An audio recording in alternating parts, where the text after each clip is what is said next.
नमस्कार बच्चों, आज हम आप लोगों को पढ़ाएंगे संज्ञा।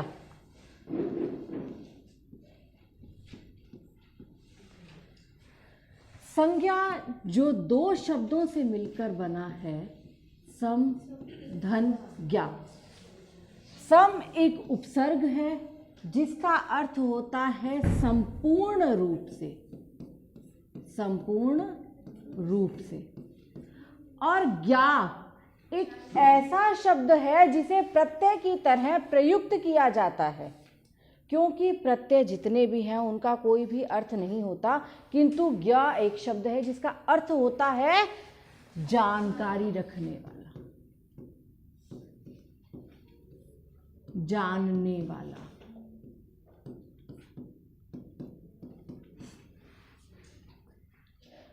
तो सम धन ज्ञा अर्थात संपूर्ण जानकारी रखने वाला क्या कहलाया? संज्ञा। जिसके बारे में आप कुछ जानते हैं, जिसके बारे में आप सब कुछ जानते हैं, वो है संज्ञा। ठीक है। संज्ञा के 3 पार्ट हैं। व्यक्तिवाचक संज्ञा,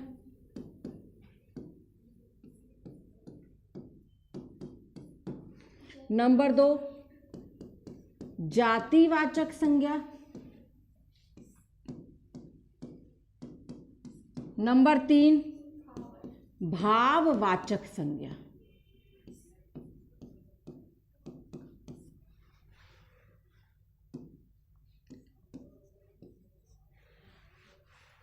मूलतः हिंदी में संज्ञा के 3 ही भाग है, व्यक्तिवाचक संज्ञा, जातिवाचक संज्ञा और भाववाचक संज्ञा। इसके अलावा जो इसके 2 भाग और बताए जाते हैं वो अंग्रेजी के नाउन के आधार पर बताए जाते हैं, और वो जातिवाचक के ही भेद हैं। कौन सा? समूहवाचक संज्ञा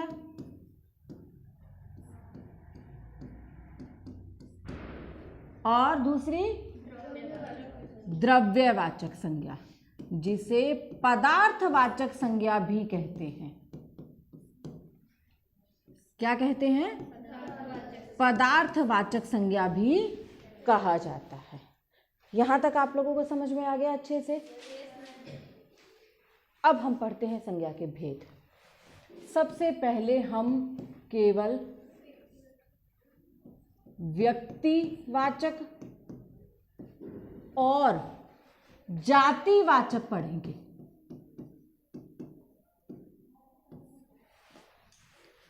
जब एक की बात की जाए वहां पर व्यक्तिवाचक संज्ञा, और जब अनेक की बात की जाएगी वहां पर जातिवाचक संज्ञा आएगी।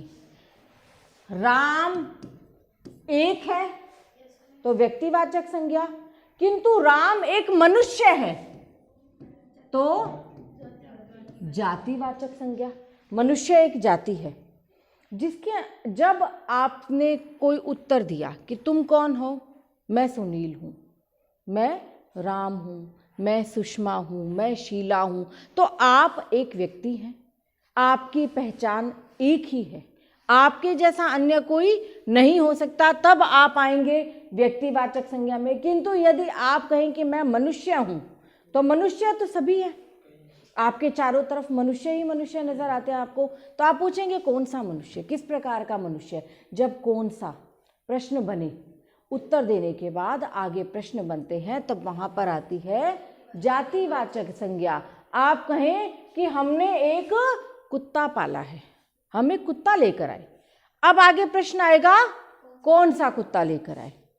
बुलडॉग लेकर आए, डॉबरमैन लेकर आए, जो भी इसकी जातियां हैं अनेक प्रकार की, उनके बारे में जब प्रश्न पूछा जाएगा तब वो किस में चली जाएगी?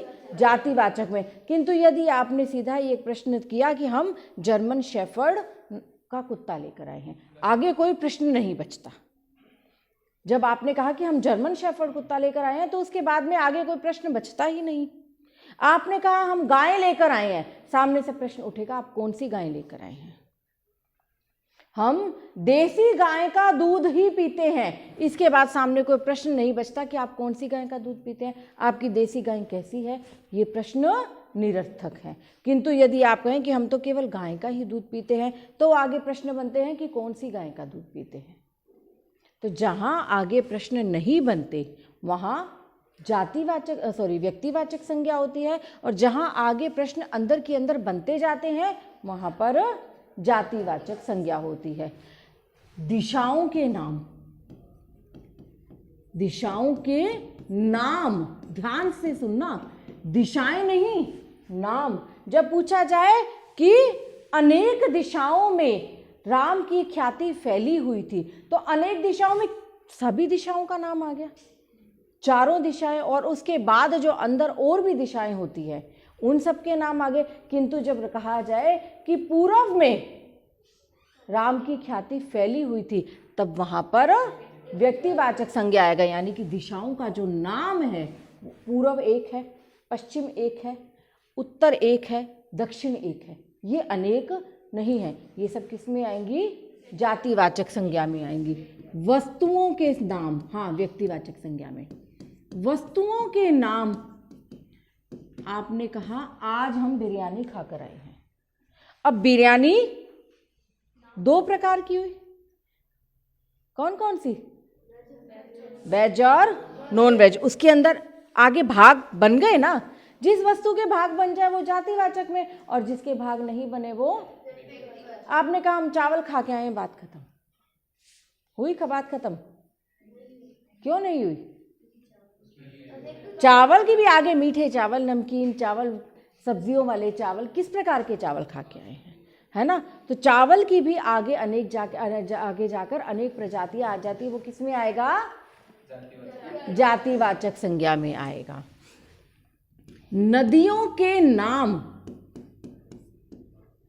नदियों के नाम, गंगा, यमुना, नर्मदा, सरस्वती, गोदावरी, कावेरी, अलकनंदा, ये सब अलग अलग है। गंगा का नाम आएगा तो आपके दिमाग में हरिद्वार वाली गंगा आएगी, काशी वाली भी आ सकती है। यमुना का नाम आएगा तो आपके दिमाग में वृंदावन वाली आएगी, या दिल्ली वाली आएगी जो बहुत गंदी हो चुकी है, आपके दिमाग में वो गंदगी आने लग जाएगी। तो आपके दिमाग में नाम को सुनकर क्या आता है उस पर निर्भर करता है कि हम इसे कौन सी संज्ञा में रखेंगे। जब भी एक हो व्यक्तिवाचक, अनेक हो तो जातिवाचक संज्ञा के अंतर्गत आएगा। देखो, दिशाओं के नाम, वस्तुओं के नाम, नदियों के नाम, व्यक्तियों के नाम, व्यक्तियों के नाम।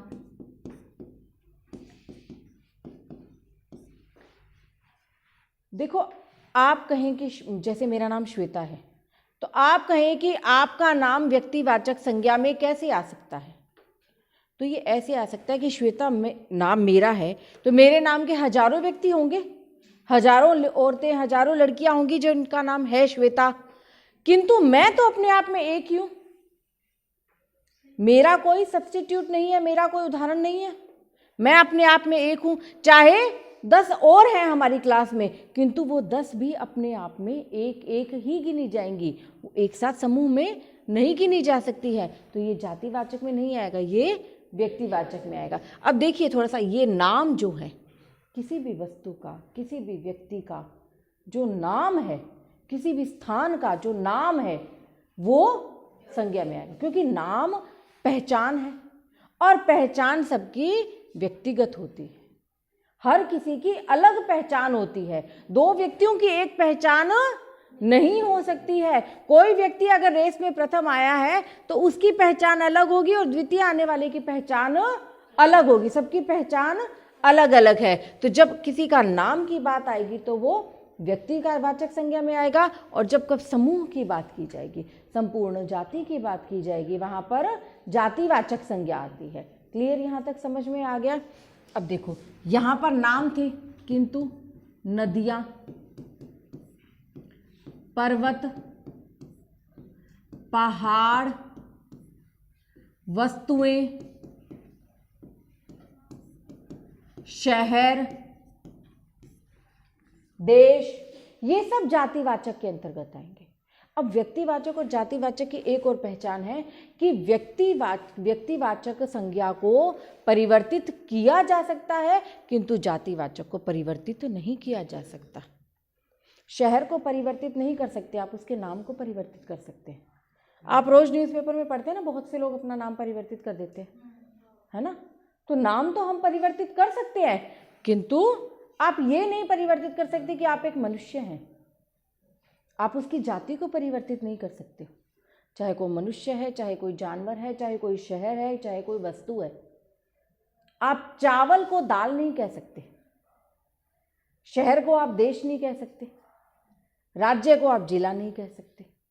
जिला है वो जिला ही रहेगा, उसका नाम आप परिवर्तित कर सकते हैं। गुड़गांव से गुरुग्राम बन गया, नाम परिवर्तित हो गया, किंतु रहा तो वो शहर।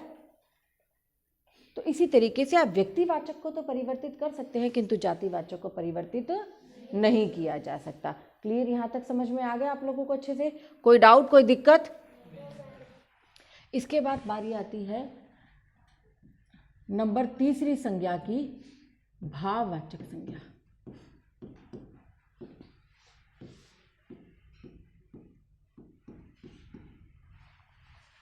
भाव जो हमारे भीतर होता है, जिसे आप केवल महसूस कर सकते हैं, जिसे आप स्पर्श नहीं कर सकते, वो भाव है। आप जिसे माप नहीं तल सकते, आप जिसे तोल नहीं सकते, आप केवल अंदाजा लगा सकते हैं। आप कहें कि मुझे आपको मेरा पढ़ाना बहुत अच्छा लगता है, मैं पूछूं कितना अच्छा लगता है, क्या आप बता सकते हो 4 किलोमीटर, 5 किलोमीटर, या 2 लीटर, या 2 किलो? नहीं बता सकते हम, कोई सीमा नहीं है। सब व्यक्तियों की अलग अलग भाव होते हैं, किसी को हमारा पढ़ाना पसंद आता है, किसी को हमारा पढ़ाना नहीं पसंद आता। तो ये एक भाव है, आप उसे केवल महसूस कर सकते हैं। हम शिक्षक विद्यार्थियों के भाव को उनके दिए गए सम्मान के द्वारा केवल महसूस कर सकते हैं, आप उसे बता नहीं सकते। न हम बता सकते हैं कि वो कितना हमसे प्रेम करते हैं, हम कितनी नफरत करते हैं किसी से, ये आप किसी को बता नहीं सकते। ये आपका व्यवहार से आप उसे केवल महसूस करा सकते हैं, आप उसे बता नहीं सकते। तो भाव के अंतर्गत वे सभी आएंगे जिनको आप केवल महसूस कर सकते हैं, बता नहीं सकते हैं। जैसे बुढ़ापा, बुढ़ापा महसूस किए जाने वाली चीज़ है ना। कोई बूढ़ा हो जाता है, फिर भी हम कहते हैं कि उसका बचपन आप अभी तक नहीं गया, है ना। तो बचपना एक भाव है जो केवल बच्चे में नहीं होता है, वो तो अवस्था हो गई।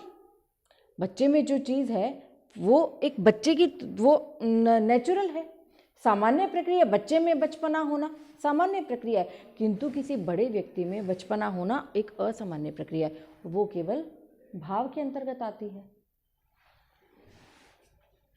मोटापा क्या है? भाव है ना। हम किसी को कह देते हैं किसी का कि तुम्हारा दिमाग मोटा है, अब वो वास्तव में दिमाग का साइज थोड़ी बड़ा होता है, वो एक भाव है। मोटापा एक भाव है। दुख, सुख, ये एक भाव है। दुख है, सुख है, बुढ़ापा है, मोटापा है, गरीबी है, अमीरी है। हम दिल के अमीर हैं। तो अमीर का मतलब ये नहीं कि हमारे दिल में बहुत पैसा भरा पड़ा है। अमीर का मतलब है कि हम भाव से अमीर हैं, हम दानवीर हैं। हम किसी को दान देने में, किसी को भी कोई वस्तु देने में संकोच नहीं करते, वो एक भाव है। तो भाव जैसे रूप है, गुण है, अवस्था है, दोष है, वे सारे किसके अंतर्गत आएंगे? भाववाचक संज्ञा के अंतर्गत आएंगे। क्लियर यहाँ तक? नंबर 4 पर, नंबर 4 पर कौन सी संज्ञा है? द्रव्यवाचक संज्ञा, जिसको पदार्थवाचक संज्ञा भी कहते हैं। क्या कहते हैं? पदार्थवाचक संज्ञा भी कहते हैं। पदार्थ क्या? जिसको आप माप सकते हैं, जिसको आप तोल सकते हैं, वे सभी द्रव्यवाचक संज्ञा के अंतर्गत आएगी। 2 शब्द होते हैं, एक तो होता है द्रव और एक होता है द्रव्य। द्रव तो कहा जाता है तरल पदार्थ को, और द्रव्य कहा जाता है धातुओं को। जितने भी प्रकार की धातुएं हैं उन सबको द्रव्य के अंतर्गत कर रखा जा सकता है। एक और बात महत्वपूर्ण कि द्रव्यवाचक संज्ञा के अंतर्गत बहुवचन शब्दों का इस्तेमाल नहीं किया जाता, चाहे तरल पदार्थ हो चाहे कोई धातु हो। चांदियों तो नहीं होता, चांदी ही रहेगा वो, चाहे वो 10 किलो है चाहे वो 100 ग्राम है, वो एक वचन में ही गिनी जाएगी। लोहा, तांबा, सोना, ये सब धातु है और सब हमेशा एक वचन में गिने जाए। तांबों तो नहीं होता, तांबे की है, तांबा या तांबे, वाक्य पर निर्भर करता है वो तो हम कौन से शब्द का प्रयोग करते हैं, किंतु वो आएगी हमेशा एक पदार्थ में। चाहे तरल पदार्थ लो, तरल पदार्थ दूध है, पानी है, जूस है, शरबत है। आप ये तो नहीं कहते हम जूसों P low, juice P low, पानियों पी लो, पानी पी लो, ये हमेशा एक वचन में ही प्रयुक्त की जाएंगी। खाने पीने की वस्तुएं, गेहूं है, चावल है, अनाज जो भी है, जितने भी प्रकार के अनाज है, ये सभी एक वचन में ही प्रयुक्त किए जाते हैं। तो द्रव्यवाचक संज्ञा के अंतर्गत कौन सी वस्तुएं आती है? मापने और तोलने वाली जितनी भी वस्तुएं हैं वे सभी के सभी किसके अंतर्गत आएंगी? द्रव्यवाचक संज्ञा के अंतर्गत आती हैं। जैसे सोना, चांदी, तांबा, गेहूं, हाँ अनाज आ गया, गेहूं में जैसे अनाज आ गया ना, ज्वार है, जौ है, मक्का है, बाजरा है, ये सभी जो आ जाता है। पानी तोलने वाला है, दूध, दही, लस्सी, घी, जो भी आप तोल सकते हैं, माप सकते हैं, मीटर में, किलोमीटर में, मिलीमीटर में, वो सभी वस्तुएं किसके अंतर्गत आएंगी? द्रव्यवाचक संज्ञा के अंतर्गत आएंगी। समझ में आ गया यहाँ तक? इसके बाद पांचवी और आखिरी संज्ञा कौन सी है? समूहवाचक संज्ञा। हाँ जी,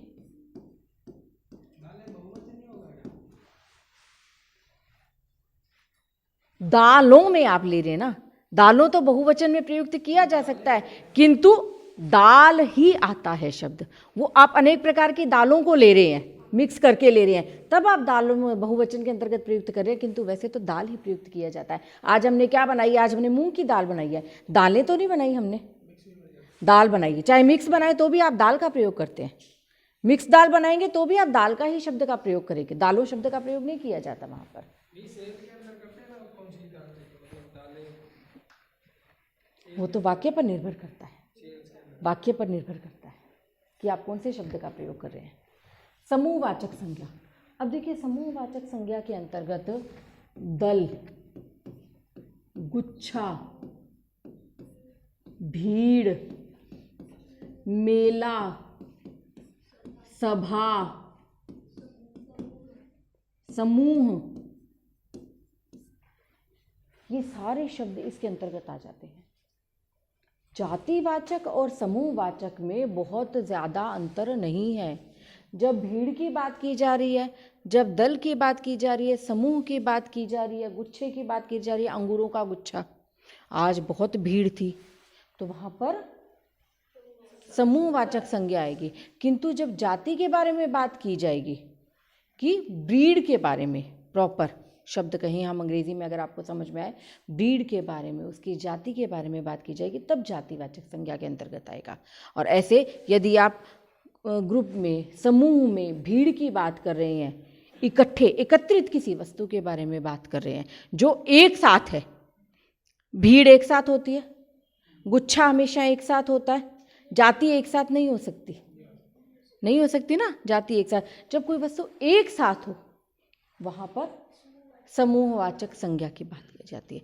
जैसे सेना का दल जा रहा है। अब यहाँ पर आपको अंडरलाइन करके पूछा जाएगा कि कौन सी संज्ञा है, तो दल कौन सी संज्ञा है? समूहवाचक संज्ञा है। क्लियर? समझ में आ गया? अब मुझे बताइए, आपको संज्ञा के पांचों भाग समझ में आ गए? पहली कौन सी है? व्यक्तिवाचक संज्ञा। जब एक की बात की जाए तो एक व्यक्तिवाचक। जातिवाचक संज्ञा कौन सी है?